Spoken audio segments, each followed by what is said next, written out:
asalaamaaleykum sëñ Modou Kara maa ngi lay nuyu man la Abdou Samane Mbacké sohibou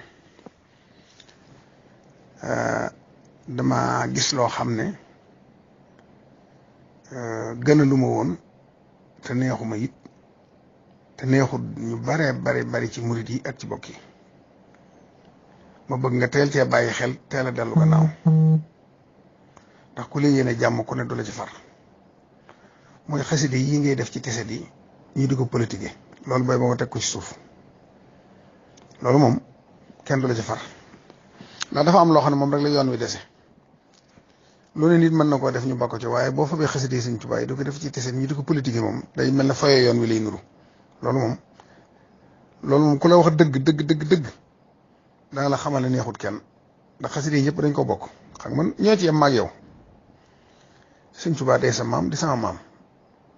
ñoo ci yem képp xasida yi dama di murit nga di murit ñoo ci yem képp sañoo ci lu ma sañut sañu ma ci loo sañut waaye ñëpp dañ ko bokk dafa am luñ ci sañ a def ak luñ ci sañ a def xasida yi jàng ak denc ko ak wormaal ko mooy li ci war murit yëpp waaye amaana bu politique desee yow politique nu la neexee ak ku la neexal sañ nga ko am nga ci droit waaye nag di ko def ci tiset di ko joxe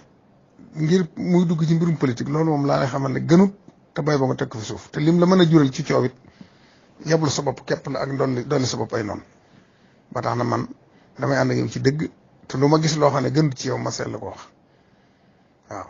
yooyu moom amut solo tey ba nga teg ko fi suuf